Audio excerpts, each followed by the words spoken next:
तुम्हें ऊपर से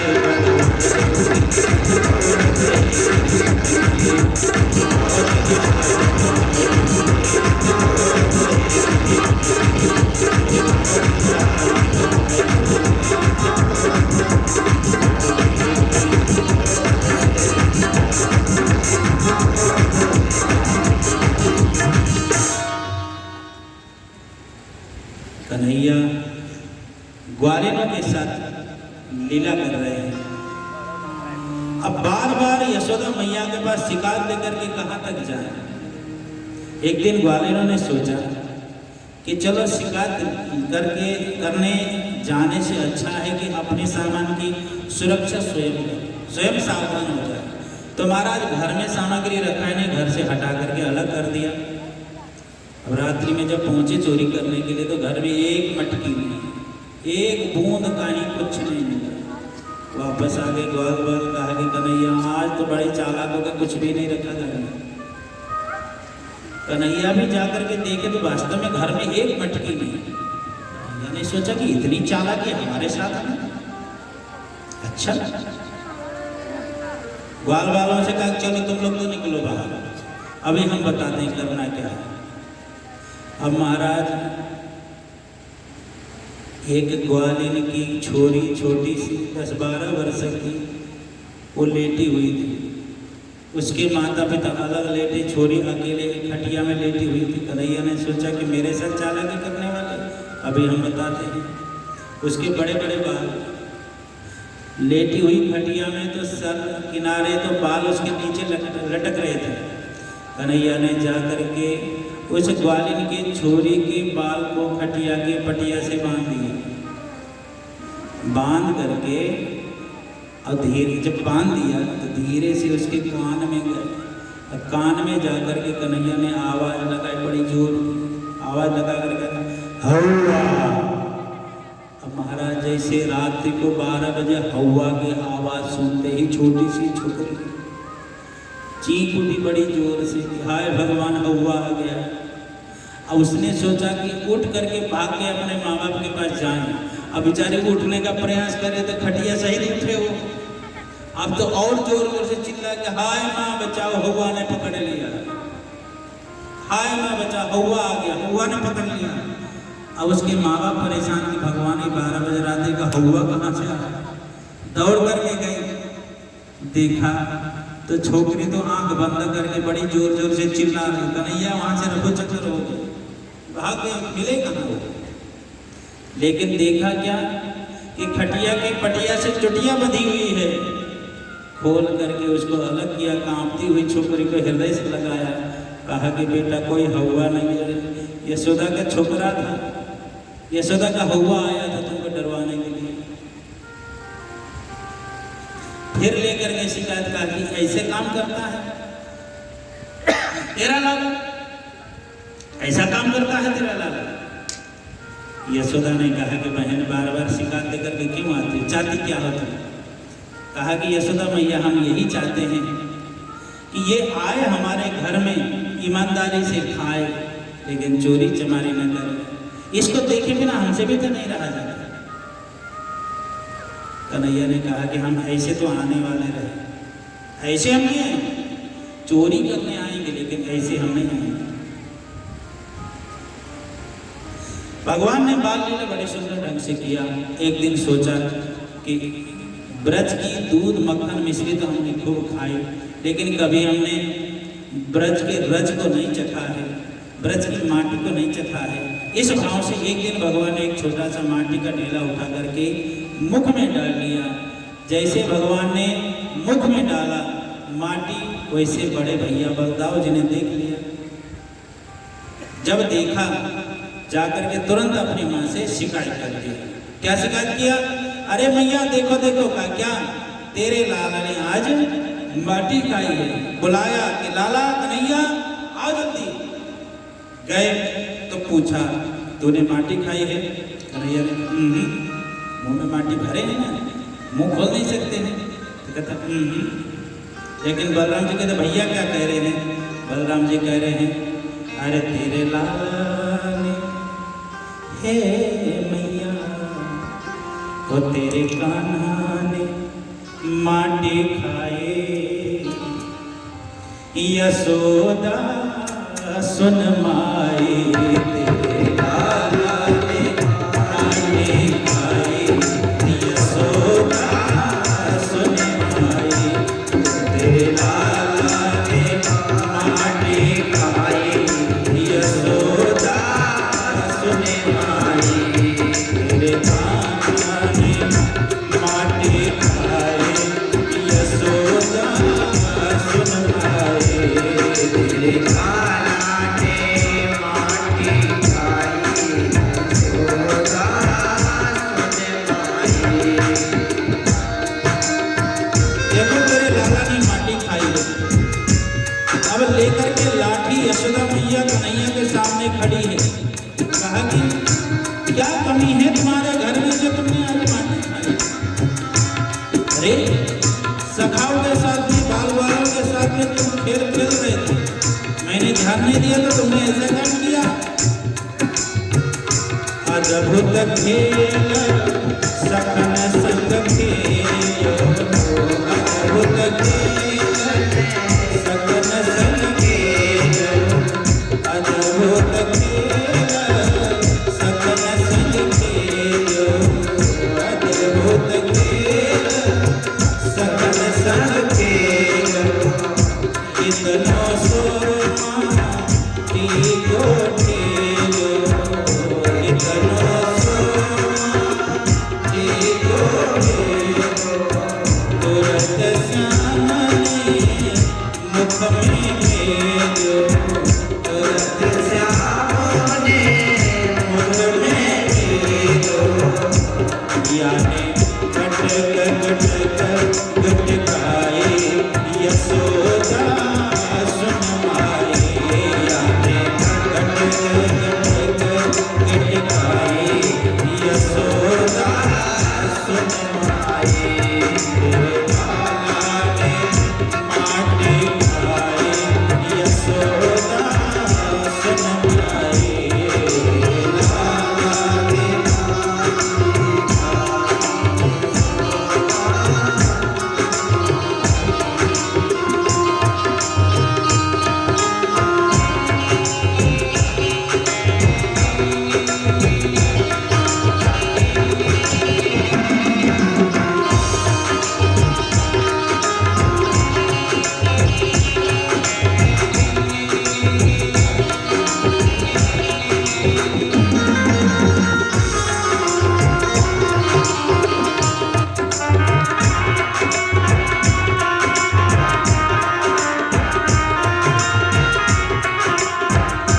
मैया पूछ रही है कि पुत्र क्या कमी थी?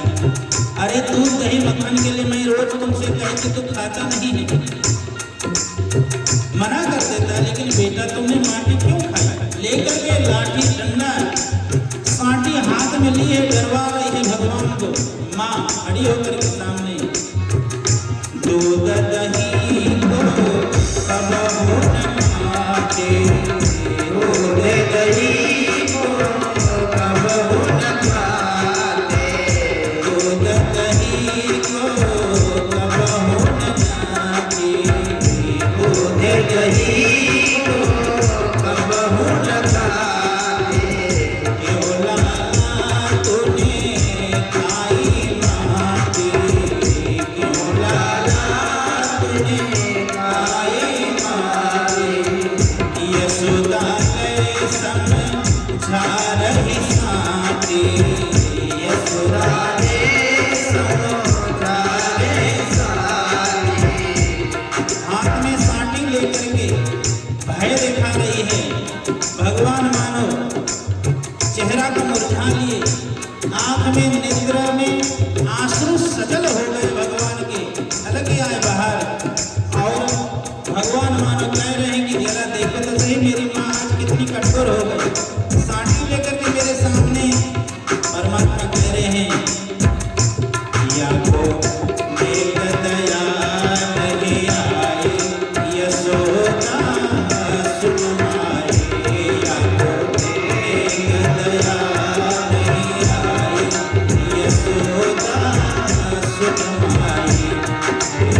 नहीं करूंगी तो तुम मुंह खोल के दिखाएगा।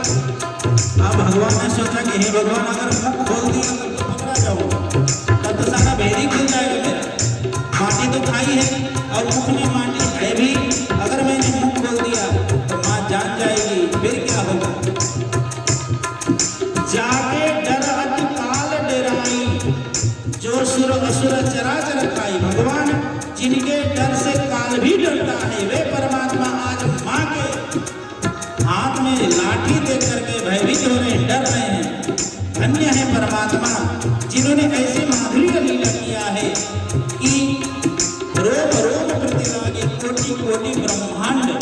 ऐसे परमपिता परमात्मा और यशोदा मैया के हाथ में लाठी देख करके डर रहे हैं, भयभीत हो रहे हैं, पीछे हट रहे हैं।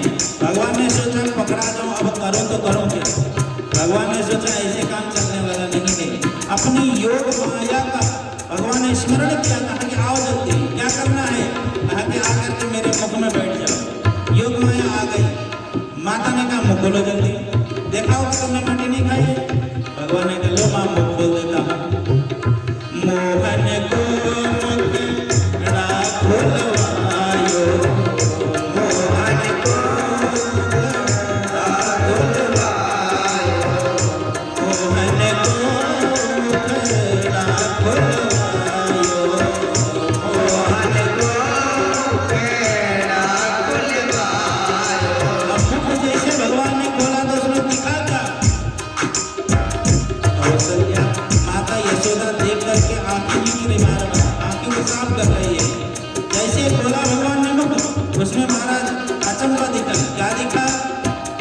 मोहन को मुखड़ा खुलवायो, मोहन को मुखड़ा खुलवायो, तीनों लोक में दर्शायो, तीनों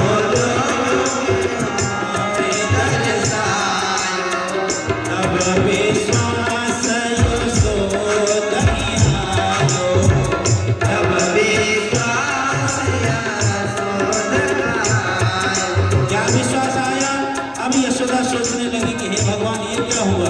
क्या हमको तो लगता है, क्या लगता है, ये तो पूर्ण ब्रह्म कन्हाए, यशोदा सुन माए,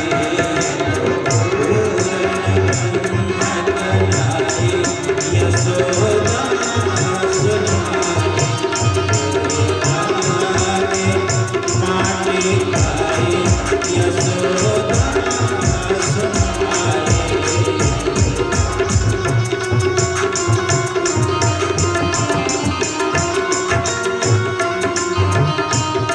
मुंह खोल करके भगवान ने दिखा दिया तो महाराज उसमें तीनों लोग दिखने लगे। अब कौशल्या बार बार अपनी आंखें साफ करे, हे भगवान एक माटी का ढेला के जगह ये पूरा उत्तराखंड दिख रहा है, इसमें ये आया कहाँ से। बड़े बड़े पहाड़ पर्वत, सूर्य चंद्र, गरुड़ गरुड़, पेड़ पौधा, हाथी घोड़ा सभी उसमें विचरण कर रहे हैं। ब्रह्मा विष्णु महेश तीनों उसमें विचरण कर रहे हैं। अब यशोदा मैया कह रही कि हे भगवान क्या हो गया मेरे आंखों को। बार बार यशोदा मैया अपनी आंखें साफ कर रही है। कन्हैया ने कहा मैया हुआ क्या तुमको, क्या बात है, ऐसे परेशान क्यों हो। पता नहीं कन्हैया क्या दिखाई पड़ रहा है मुझे। माँ हमको लगता है कि तेरी अवस्था ज्यादा हो गई, आंखें तेरी कमजोर हो गई। ये काम करो क्या, थोड़ा पानी लेकर आंखों में छिट्टा मारो तो तुम्हारे आंख का जो कचरा दूर हो जाए तो तुमको ठीक से दिखाई पड़ेगा। अब जब गई यशोदा मैया अपने आंखें साफ करने के लिए, तब तक अपनी योग माया को कन्हैया ने कहा कि अब तुम यहाँ से चलते बनो। योग माया जब चली गई तब कन्हैया ने कहा कि मैया अब खोल करके देखो कुछ दिख रहा है तुमको। आकर के कन्हैया के मुख में दोबारा जब यशोदा मैया ने देखा तो मुख में तो कुछ है ही नहीं। तब कहा कि लाला पता नहीं, हमको लगता है कि वास्तव में मेरा बुढ़ापा आ गया है, अब मुझको कुछ ठीक से दिखता नहीं है। अभी अभी हमने न जाने क्या क्या देख लिया इसमें, बड़े बड़े पहाड़ देख लिए, हाथी घोड़ा, सूर्य चंद्र इसी के अंदर विचरण कर रहे थे। कन्हैया ने कहा कि माँ भला बताओ तेरा लाला के इतना छोटा सा मुंह इतने बड़े पहाड़ पर्वत इसमें कैसे आ सकते हैं? लगता है कि तेरी तबीयत कुछ ठीक नहीं, तुझे विश्राम करने की आवश्यकता है। यशोदा ने कहा लाला तो बिल्कुल सत्य कहता है, मुझे भी ऐसे ही लग रहा है। स्तुति देवता कर रहे हैं, स्तुति करे न जाए भयमाना, जगत पिता कर सुत करे जान। जगत पिता को पुत्र मान करके यशोदा मैया माला स्तुति कर रही है। इस तरह से भगवान की बाल लीला है। परमात्मा हमारे धीरे धीरे बड़े हो गए। अब परमात्मा हमारे 4 वर्ष के पूरे हो रहे हैं। 4 वर्ष जगह पूरे हो गए हैं तो ग्वाल ग्वालिनी परमात्मा के ध्यान करती हैं, स्मरण करती हैं, एक पल भी उनको अपने आंखों से ओझल नहीं होने देती हैं। देवऋषि नारद आते हैं बार बार विचरण करने के लिए, घूमने के लिए, ग्वालियों की स्थिति देख करके पूछते हैं कि क्या कर ध्यान लगा करके क्या देखती हो? तो देवऋषि नारद से यही कह रही ग्वालिनी कि हम तो यही चाह रहे हैं कि एक पल के लिए भी नंद का छोरा हमारे दिल दिमाग से हट जाए। नारद जी कहते हैं कि बड़े बड़े अमलात्मा विमलात्मा जिनकी झलक पाने के लिए न जाने कितने हजार वर्ष तपस्या करते हैं, आज वो ग्वालिनी भगवान को अपने आंखों से ओझल होने के लिए, दिल दिमाग से हटाने के लिए प्रयासरत है। धन्य है कि ब्रज की गोपिका ग्वालिनी। शेष महेश गणेश दिनेश सुरेश ही चाहे निरंतर गावे, जाहि अनादि अनंत अखंड अछेद अभेद सुभेद बतावे। नारद से सुख से प्यास रटे, पचिहारत तो पुनि पार न पावे। ताहि अहेर के छोहरिया छछिया भर, छाछ बिना चन चावे। ऐसी ब्रज की गोपियां हैं, भगवान के साथ क्रीड़ा कर रही हैं। न जाने कितनी वर्षों की तपस्या आज उनकी पूर्ण हो गई है, जब परमात्मा उनको प्राप्त हो गए हैं। अब भगवान धीरे धीरे 4 वर्ष के हो गए हैं। एक दिन भगवान ने क्या किया? एक दिन यशोदा मैया स्वयं अपने हाथ से दधि मंथन कर रही थी। एकदा गृहदासीसु यशोदानंद के कर्मांतरनियुक्तासु निर्ममंथ स्वयं दधि। अपने हाथों से दधि मंथन कर रही है, यह सोच करके कि मेरा लाला आएगा, मक्खन खाएगा। कन्हैया पहुंचे, हाथ पकड़ लिया यशोदा मैया के, कहा कि माँ चलो, छोड़ो काम। अब गोद में उठा लिया, दुग्धपान कराने लगी। कन्हैया ने पूछा कि मैया एक बात बताओ, तुझे दूध प्यारो है कि पुत प्यारो है? बड़ा अनोखा प्रश्न किया भगवान ने। कहा कि माँ बताओ, तुमको दूध प्यारा है कि पुत प्यारा है? यशोदा मैया ने कहा लाला कैसी बातें करता है? अरे दूध के सामने पुत, लाला सबसे प्यारा था तू है, तेरे सामने दूध की क्या स्थिति। तब तक यशोदा को याद आ गई, हे भगवान चूल्हा में दूध चढ़ाए आई थी, अब तो बह गया होगा। कन्हैया को तुरंत उतार करके जमीन पर रख दिया, दौड़ करके दूध देखने चली गई। कन्हैया ने कहा कि देखो अभी अभी मैया कह रही थी कि दूध की जगह पुत प्यारा है, और दूध की याद आते ही पुत को छोड़ करके भग गई।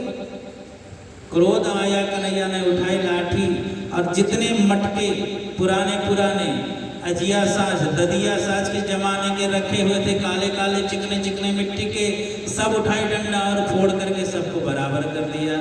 सब मक्खन मलाई बिखर गए पूरे आंगन भरे में। बंदरों को बुला करके खिलाने लगे। ओखल के ऊपर खड़े होकर के कन्हैया का देखो भंडारा चल रहा, हमारे खा लो। वापस जब आई यशोदा मैया तो देखा क्या कि चारों तरफ बिखरा पड़ा है। अब तो महाराज मन ही मन तो बड़े खुश हो गए, लेकिन ऊपर से सोचा कि अभी छोटा है, बालक है, गलती इसने किया है, अगर इसको हमने सजा नहीं दिया तो इसका मन बढ़ जाएगा, तो बाद में बड़ी बड़ी गलती करेगा, फिर हमें ही परेशानी होगी। इसीलिए उसको भय दिखाने के लिए यशोदा मैया ने उसको सजा देने की ठानी और लेकर के डंडा सांटी लेकर के दौड़ी मारने के लिए, तो कन्हैया वहां से भाग चले। आगे आगे भगवान श्री नंद नंदन हैं, पीछे से यशोदा मैया जा रहे हैं। ऊपर से देवता लोग देख करके महाराज जय जयकार कर रहे हैं कि जय हो परमात्मा। धन्य है परमात्मा जिनके दर्शन मात्र पाने के लिए न जाने कितने हजार वर्ष तपस्या करते हैं लोग, तो उनको प्राप्त नहीं होता है।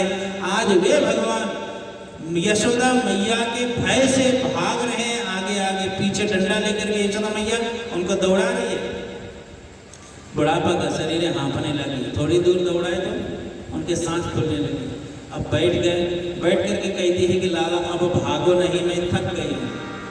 कन्हैया कहते कि फिर दौड़ाती क्यों हो, मुझे मारने के लिए दौड़ा रही हो? कहते थक गई है, तू न दौड़ो तो हम दौड़ेंगे नहीं। कहा कि लाला अब नहीं दौड़ूंगी, मैं थक गई, बैठ गई, आ जाओ वापस। कहा कि तू हाथ में लाठी ले मारोगी मुझे? यशोदा मैया ने कहा कि नहीं मारूंगी। तो कहा लाठी फिर क्यों लियो हाथ में? लो फेंक देती हूँ। लाठी फेंक दी। तो कहा कि क्यों बुला गई हो बताओ? कहा कि बेटा तुझे मारूंगी नहीं, तेरी पूजा करूंगी मैं। अब कन्हैया को पता नहीं कि पूजा कैसे की जाती है, कुछ उनको क्या पता है कि पूजा का मतलब क्या है। तो कहा लाला मारोगे नहीं लेकिन तेरी पूजा करेंगे, तू आ जा। अब आ गए, जब आ गए तो हाथ पकड़ लिया, कलाई पकड़ लिया और लेकर के चलने लगी। जब चलने लगी तब कन्हैया ने कहा कि मेरी मैया बड़ी झूठी है, पहले कहा कि पूजा करूंगी अब ले जा रहे हैं। कहा कि बेटा पूजा भी कई प्रकार का होता है, जैसे देवता वैसे पूजा की जाती है, तेरे अनुसार मैं तेरी पूजा करूंगी, चलो।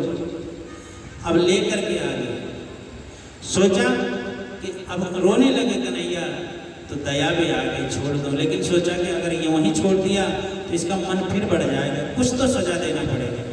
लेकर के आई और आकर के सोचा कि नहीं कुछ मार पीट करूंगी तो बांध तो तभी दूंगी इसको। अब लेकर के रस्सी कन्हैया को बांधने के लिए जाती है कि जिस उखल में खड़े होकर के तुम बंदरों को खिला रहे थे उसी उखल में तुझे बांधूंगी। लेकर के गई यशोदा मैया और जाकर के कन्हैया को उखल से बांधने का प्रयास करती है, लेकिन महाराज बांधने में 2 अंगुल रस्सी कम पड़ जाती है।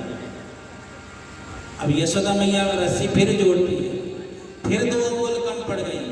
अनेकों बार यशोदा ने रस्सी जोड़ ली लेकिन अनेकों बार 2 अंगुल रस्सी कम पड़ गई। भगवान से पूछा कि प्रभु ये क्या है? यशोदा मैया बार बार प्रयास कर रही है लेकिन आपके बांधने में 2 अंगुल रस्सी फिर भी कम पड़ रही, इसका कारण क्या है? तब भगवान कहते हैं कि इसका कारण यह है कि पुरुषार्थ कितना भी करोगे, कितना भी पुरुषार्थ करोगे, लेकिन जब तक भगवान की कृपा नहीं होगी, उनकी इच्छा नहीं होगी, तब तक उनको प्राप्त करना असंभव है। यशोदा मैया ने पुरुषार्थ खूब कर लिया, बांधने का प्रयास किया, लेकिन 2 अंगुल कम इसलिए पड़ रही कि भगवान अभी नहीं चाह रहे हैं कि बंधे हैं, इसलिए नहीं बांध पा रही है। तो 1 अंगुल है जीव का पुरुषार्थ और दूसरा अंगुल है भगवान की कृपा। यही 2 अंगुल के मध्य में परमात्मा और जीव का भेद है, अंतर है। तो जब 1 अंगुल परिश्रम पुरुषार्थ करे जीव और दूसरा अंगुल कृपा परमात्मा की हो तो परमात्मा की प्राप्ति हो सकती है। तो भगवान की इच्छा होगी कि मेरी माँ थक गई है, बहुत परेशान हो गई है। अब भगवान ने इच्छा जागृत कर लिया, भगवान रस्सी में बंध गए। जब बंध गए तो बांध करके यशोदा मैया घर के अंदर चली गई। भगवान ने कहा कि चलो बंध गए हैं तो कुछ काम ही कर ले। तो लेकर के उस उखल को ही धीरे धीरे भगवान आगे बढ़ने लगे। नंद बाबा के द्वार पे 2 अर्जुन के वृक्ष खड़े थे, उनके मध्य से भगवान निकले। उखल जाकर के अर्जुन के वृक्ष में अटक गया। भगवान ने झटका लगा दी, दोनों वृक्ष बड़े जोर से गिर पड़े। उसमें से 2 दिव्य महापुरुष निकल करके भगवान की स्तुति करने लगे। भगवान ने पूछा श्रीमान जी आप हैं कौन?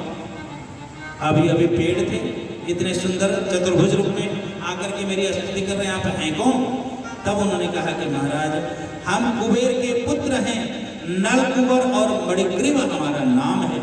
हमने अपराध किया था। क्या अपराध किया था? तो कहा कि हम लोग सरोवर में नंगा नहा रहे थे, नंगा नहा रहे थे। देखो स्नान हर कोई करता है, नहाता हर कोई है, लेकिन नहाते समय सावधान रहना चाहिए व्यक्ति को। सोचे कि हम अकेले हैं, बाथरूम के अंदर बंद हैं, तो हम नंगा भी नहा ले तो क्या करेगा? नहीं, बिना वस्त्र के नहाना बहुत बड़ा दोष माना जाता है। क्योंकि जिस जल से, जिस पानी से हम लोग नहाते हैं वो पानी कोई और नहीं वरुण देवता है, इसीलिए उनका अपमान होता है। भले ही ये सत्य है कि बालक जब जन्म लेकर के आता है तो नग्न आता है, निर्वस्त्र आता है, जब मृत्यु होती मरता है तो चिता में लिटाया जाता था, भी नंगा ही रहता है, लेकिन संसारी मर्यादा के कारण वस्त्र धारण किया जाता है, तो उस मर्यादा को बनाए रखना चाहिए हमेशा। इसलिए निर्वस्त्र होकर के कभी स्नान नहीं करना चाहिए, वस्त्र पहन करके ही नहाना चाहिए, 1 या 2 वस्त्र अवश्य शरीर में होना चाहिए। तो ये कहते हैं कि हम लोग नंगा स्नान कर रहे थे, देवर्षि नारद आए, अब उनको देखने के बाद भी हमने कपड़ा नहीं पहना, उनके सामने यूं ही जाके खड़े हो गए, कहा कि महाराज दंडवत। देवर्षि नारद ने कहा निर्लज पापी, तुम लोग मुझे देखने के बाद भी तुम्हें लज्जा नहीं आई, शर्म नहीं आई, नंगा होकर के मेरे सामने आके खड़े हो गए हो, जाओ दुष्टों, जड़वत तुम्हारी बुद्धि है, मैं तुम्हें श्राप देता हूँ कि तुम लोग जड़ हो जाओ, वृक्ष हो जाओ। जब हम लोग गिड़गिड़ाए उनके सामने रोए, तब उन्होंने कहा था कि भगवान की कृपा होगी तो तुम्हारा उद्धार हो जाएगा। आज प्रभु आपकी कृपा से हमारा उद्धार हो गया, अब हम लोग जा रहे हैं। भगवान की दिव्य स्तुति करके दोनों लोग चले गए। उसी समय नंद बाबा वहां आ गए, देखा कि वृक्ष गिरे पड़े, कन्हैया वहां बीच में खड़े। नंद बाबा ने कहा कि जब से मेरा लाला हुआ है तब से यहाँ मंगल नहीं हुआ, अब हमको यहाँ रहना ही नहीं है, अब यहाँ से हम अंत कहीं जाएंगे, दूसरी जगह जाके रहेंगे। कहाँ जाएं? भाइयों से पूछा, मित्रों से पूछा, तो लोगों ने कहा कि बाबा रहने के लिए तो बहुत सारे जगह है, कहीं भी जाकर आप रह सकते हो, बहुत सारे वन हैं जहाँ जाकर के रहा जा सकता है, आपके पास गौ है, गौ के चारण के लिए बहुत स्थान है, लेकिन उनमें से एक स्थान बड़ी दिव्य है। वन तो बहुत है, वृंदावन, तालवन, बेड़वन, निधिवन, कामवन, भांडेरवन, मधुवन, बहुत सारे वन हैं, लेकिन उनमें से एक वन जो बहुत सुंदर है वो है वृंदावन, जहाँ सभी सुलभता है, इसीलिए हम लोग वहाँ चले वृंदावन, जहाँ जाने के बाद सबको सुख और आनंद होगा। वयम वृंदावनम नाम पयस्यम नवकामम् गोप गोपी गवासेव्यम पुण्याद्रे तृणमेरुधम। बड़ी सुंदर वन है, प्रेम की पिपासा देख देख निज प्रेमियों की, प्रेम का समुद्र सीमा तोड़ के बहाया है। भावुक रसीले जन निराश न होवे अब, कामना की पूर्ति है तो कल्पतरु लगाया है। चिंतामणि गठित चारों चादर बिछाए जहाँ, भांति प्रतिभांति कुंज कुंज से सजाया है। भारत को भूषण तिलक तीहों लोगों का, भक्त के पास है तो वृंदावन बनाया है। भक्त के पास है तो वृंदावन बनाया है। वृंदावन धाम जहाँ सभी सुलभता हमें प्राप्त है। आइए हम लोग भी भाव से अब गोकुल से वृंदावन धाम की तरफ प्रस्थान करें, कन्हैया के साथ नंद बाबा को लेकर के। अरे चलो मन श्री वृंदावन धाम, चलो रे मन श्री वृंदावन धाम, रटेंगे राधे राधे नाम, मिलेंगे कुंज बिहारी, ओढ़ के कांवर कारे, मिलेंगे कुंज बिहारी, ओढ़ के कांवर कारे। मेरे मन श्री वृंदावन धाम,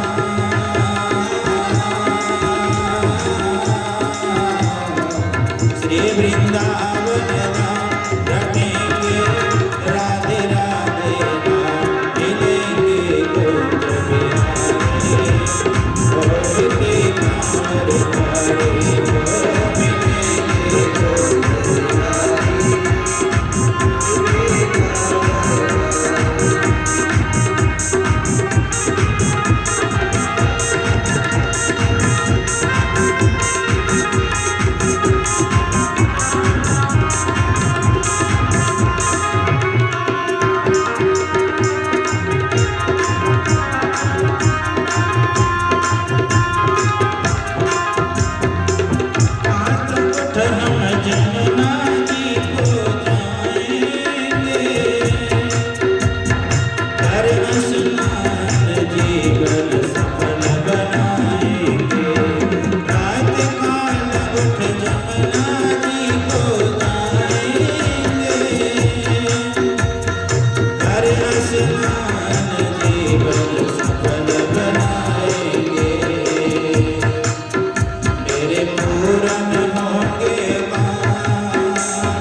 कन्हैया ने कहा कि अब हम खाली नहीं रहेंगे, अब हम बछड़ा चराएंगे।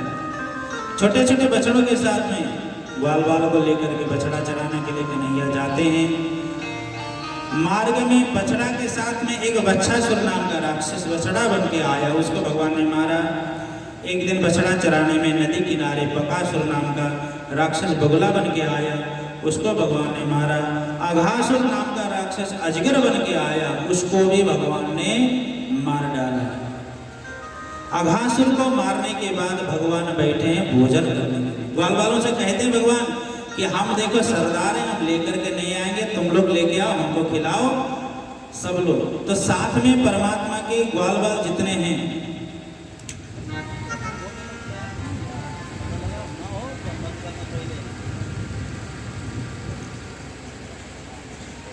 अघासुर नाम के राक्षस को मार करके गए भोजन करने के लिए। अब देखो सुंदर झांकी भगवान की, यहाँ पर बड़ी दिव्य झांकी है। गोलाई बना करके ग्वाल वाल बैठे, मध्य में भगवान बैठे। कभी उसके हाथ से भगवान खाते हैं, कभी उसके हाथ से श्रीदामा मदमंगल आदि जितने भी सखा हैं उनके हाथ से भगवान एक एक टुकड़ा खाते हैं। भगवान ने सबसे कहा कि कुछ न कुछ बना के ले आना हमारे लिए। सबके हाथों से भगवान खाते हैं।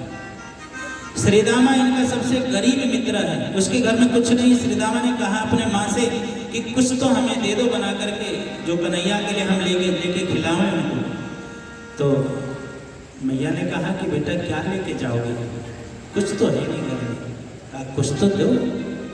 तो उसने कहा कि पुत्र थोड़ा सा छाछ मट्ठा रखा है घर में, कहो तो उसी की कढ़ी बना दें। उसने कढ़ी बनाई। अब लोटिया में दिया तो लेकर के चले, लेकिन न जाने कितने दिन का पुराना छाछ था तो बड़ा खट्टा हो गया था। अब उससे जब भाप निकले तो श्रीदामा के नाकों में जब जाए तो खट्टा खट्टा भाप। तो कहा कि हे भगवान इतना खट्टा अगर कढ़ी हम इनको खिला देंगे तो बीमार पड़ जाएंगे। ले करके तो गए, सबके हाथों से नंद नंदन खाते हैं। जब श्रीदामा की बारी आई तो भगवान ने कहा कि मित्र तुम निकालो, तुम क्या लेके आ रहे हो। श्रीदामा का कुछ भी नहीं, नहीं तुम कुछ रखे हो छुपा करके, निकालो खिलाओ हमें। तो इन्होंने सोचा कि कहीं ऐसा ना हो कि देख ले कन्हैया और पी ले तो बीमार पड़ जाए, इससे अच्छा है कि उनके पीने के पहले हम ही पी लेते हैं। तो उठ करके खड़े हुए और लोटिया उठा करके स्वयं पीने लगे। कन्हैया खड़े होकर के झपट मारते हैं, ये क्या तुम अकेले पी रहे, हमें बिना पिलाए। तो झपट मारे तो कुछ तो पी गए, कुछ धरती पर गिर गया, कुछ उनके कपड़ों पर गिर गया। कन्हैया ने कहा मित्र तुमने बड़ा धोखा किया मेरे साथ, मुझे बिना खिलाए खा लिया, जरा ठहरो, खड़े रहो तुम। अब खड़े हो गए तो कन्हैया जा करके कभी तो उनके वस्त्र में लगा हुआ कड़ी चाटते हैं, तो कभी उनके कपोलों में लगा हुआ कड़ी को जीभ से चाटने लगे भगवान। इसको देख करके महाराज पितामह ब्रह्मा ने कहा कि ये कौन से भगवान है। अरे एक साधारण से ग्वाल बाल के ठोड़ी में लगा हुआ, उसके कपोलों में लगा हुआ, उसके वस्त्रों में लगा हुआ कड़ी को अपने जीवों के द्वारा चाट रहे हैं, ये कैसे भगवान हो सकते हैं। ब्रह्मा जी को मोह हो गया, मोह हो गया ब्रह्मा जी को। देखो भूख जो है ना बर्दाश्त किसी से नहीं होती, होती है क्या, सब बर्दाश्त से भूख नहीं। एक टाइम ना मिला तो दूसरे टाइम लगता है कि अब मरे। अच्छा खाने के बाद पेट भर जाए तो कोई कितना बढ़िया ला करके दी, अब कहते हैं बिल्कुल खाएंगे नहीं। कबीरदास जी ने बड़ा सुंदर दोहा लिखा है, संध्या समय विदा कर दीनी बोरहियान खड़ी, कहत कबीर सुनो भाई साधु मौत से भूख बड़ी। कहा कि मौत जीवन में एक बार आती है, भूख बार बार आकर के सताती है। मौत से भूख बड़ी है, भूख किसी को बर्दाश्त नहीं होती। कन्हैया ने कहा कि हम भूखे थे तुम अकेले पी रहे थे, ये कौन तरीका तुम्हारा है, हम भी तो खाएंगे, हम भी तो पिएंगे। ब्रह्मा जी को मोह हो गया, ब्रह्मा जी ने परीक्षा लेने के लिए ग्वाल बाल बछड़ों का हरण कर लिया। जब हरण कर लिया कन्हैया ने सोचा कि बुढ़ऊ बाबा हमारे साथ खेल करने के लिए आए हो। कन्हैया ने कहा कि कोई बात नहीं, ग्वाल वालों का हरण कर लिया, बछड़ों का हरण कर लिया, तो चलो हम क्या किसी से कम हैं। भगवान ने जितने ग्वाल बाल जितने बछड़ों का हरण कर लिया था उतना ही रूप प्रकट कर लिया। अमित रूप प्रकटे ते ही काला। 1 वर्ष तक ये लीला चलती रही। 1 वर्ष के बाद जब ब्रह्मा जी वापस आए, देखा तो महाराज जो लीला पहले थी वही फिर चल रही है। ब्रह्मा जी को पछतावा हुआ, चरणों में गिरे, स्तुति की भगवान की।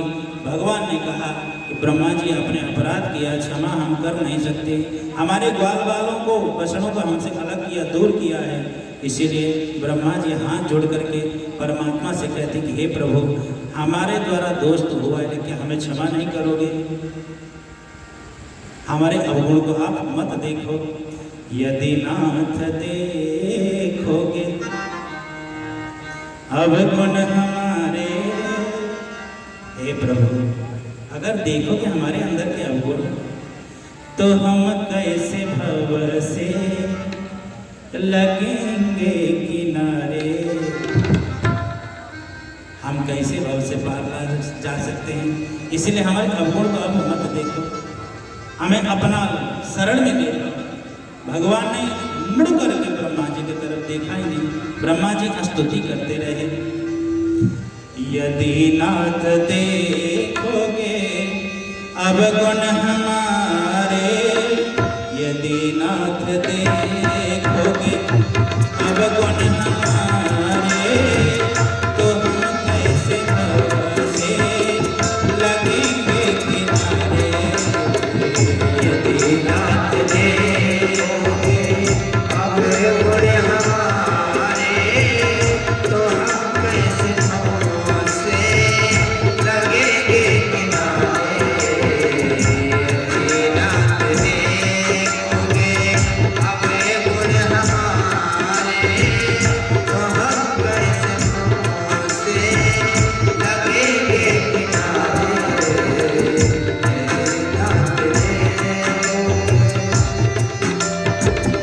यदि नाथ देखोगे अवगुण हमारे, यदि नाथ देखोगे अवगुण हमारे, तो हम कैसे भव से लगेंगे किनारे। देखोगे अवगुण हमारे, तो हम कैसे भव से लगेंगे किनारे। यदि नाथ देखोगे अवगुण हमारे, तो हम कैसे भव से लगेंगे किनारे। हमारे लिए क्यों दे रखे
सब गुण हमारे, तो हम कैसे भव से लगेंगे किनारे। शरणागत देखोगे अपने गुण हमारे, तो हम कैसे भाव से लगेंगे किनारे। शरणागत देखोगे अपने गुण हमारे, तो हम कैसे भाव से लगेंगे किनारे। तो हम कैसे भव से लगेंगे किनारे। तो हम कैसे भव से लगेंगे किनारे। स्तुति किया ब्रह्मा जी ने बड़े सुंदर। भगवान ने मुड़ करके नहीं देखा, ब्रह्मा जी चले गए। 40 श्लोकों में स्तुति ब्रह्मा जी ने का, लेकिन भगवान ने उन्हें क्षमा नहीं किया। ब्रह्मा जी चले गए, भगवान ग्वाल बाल सहित अब वापस आकर के घर में बड़ी प्रसन्नता पूर्वक अघासुर वध की सूचना ग्वाल बाल देने लगे। बलराम जी से कन्हैया कहते हैं कि देखो 1 वर्ष के बाद ये सूचना दे रहे हैं। 1 वर्ष तक ब्रह्मा जी के पास रहे सब लोग, अब जाकर के 1 वर्ष के बाद ये अपने माता पिता से मिले हैं। भगवान अपने बलराम जी सहित नंद बाबा यशोदा मैया के पास आकर के बड़े आनंद के साथ रहते हैं। आगे भगवान की पावन लीला, बाल लीला अभी है। भगवान गोवर्धन की पूजा कराएंगे, महाराज की कथा, और कल भगवान का विवाह उत्सव हम लोग बड़े धूमधाम से मनाएंगे। रुक्मिणी के साथ भगवान का विवाह होगा। द्वारिकाधीश भगवान नंद नंदन होंगे। द्वारिकाधीश भगवान के साथ रुक्मिणी जी का विवाह बड़े धूमधाम से हम लोग, तो आपसे निवेदन है इस समय से आप लोग पधारें और भगवान श्री रुक्मिणी और कृष्ण का विवाह के धूमधाम सम्मिलित होकर के आनंद मनाएंगे। बड़े भाव से आइए, 2 बार पावन नाम संकीर्तन, फिर कथा के विश्राम, तब आरती होगी। जय जय राधा रमण गिरधारी, गिरधारी श्याम बनवारी। जय जय राधा रमण गिरधारी, गिरधारी श्याम बनवारी। जय जय राधा रमण गिरधारी, गिरधारी श्याम बनवारी। जय जय राधा रमण गिरधारी, गिरधारी श्याम बनवारी।